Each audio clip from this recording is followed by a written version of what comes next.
Dragon Ball Sparking Zero finally gives us a chance to recreate what we saw in our childhood in the DBZ anime with unique features such as flying as high as you possibly want, destroying planets with even regular super attacks, going inside of buildings for combat, and even creating smoke screens that you can shoot out of, just like the original Dragon Ball Z anime. Hello everyone, it's me again, Steedoj here, back to more Dragon Ball Sparking Zero, and before I go into all of the unique features of Dragon Ball Sparking Zero, I want to quickly talk about the control system, because that will determine whether you are playing the game to win, or more so to have fun. Now, you can do both with both control systems, however, I do think one is definitely made more to win, and the other is made more to experience the game in a new light.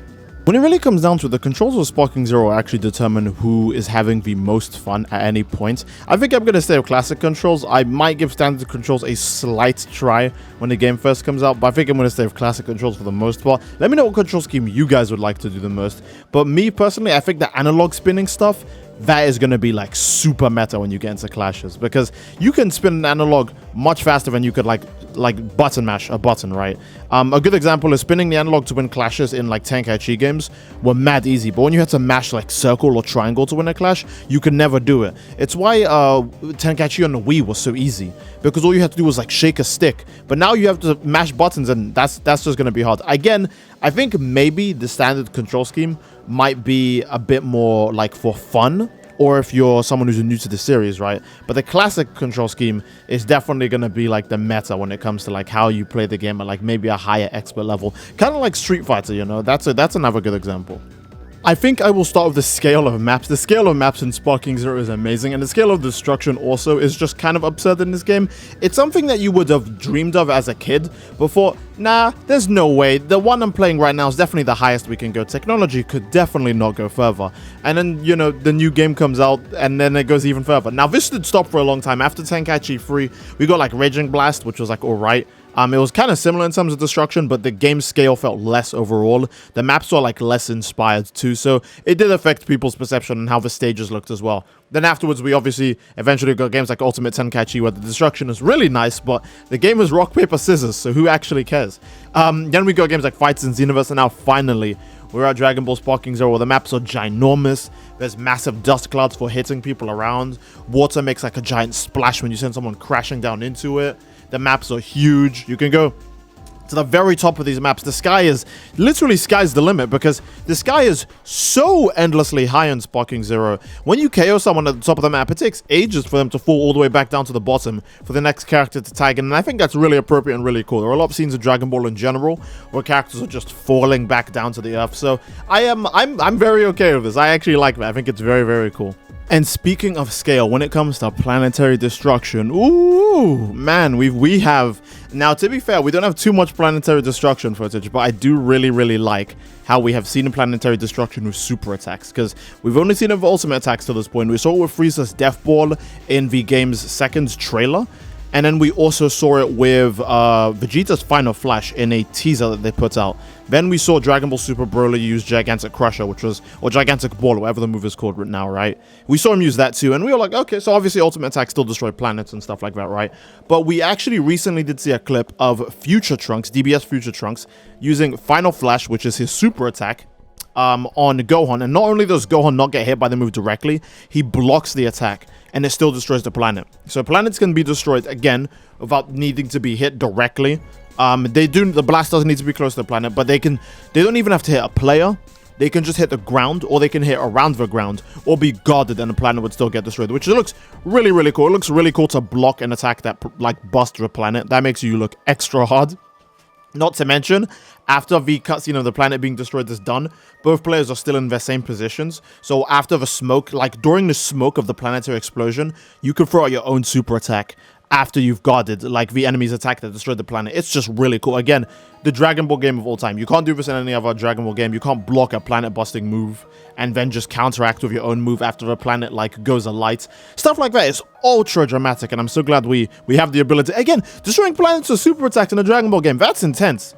That's intense. You can miss a Kamehameha while in Super Saiyan God, and it could blow up the planet. That's like the really just cool to think about, right? Again, planets do have HP, so it depends on how many times you hit it. But yeah, we'll see when they release more planetary destruction footage. And when it comes to fighting inside buildings in particular, I love how they just like crash through the glass. Like you can break into a building from any side, right? But specifically seeing the characters crash through the glass, and look at the way the glass is broken too. Like some of it is chipped on one side of the window.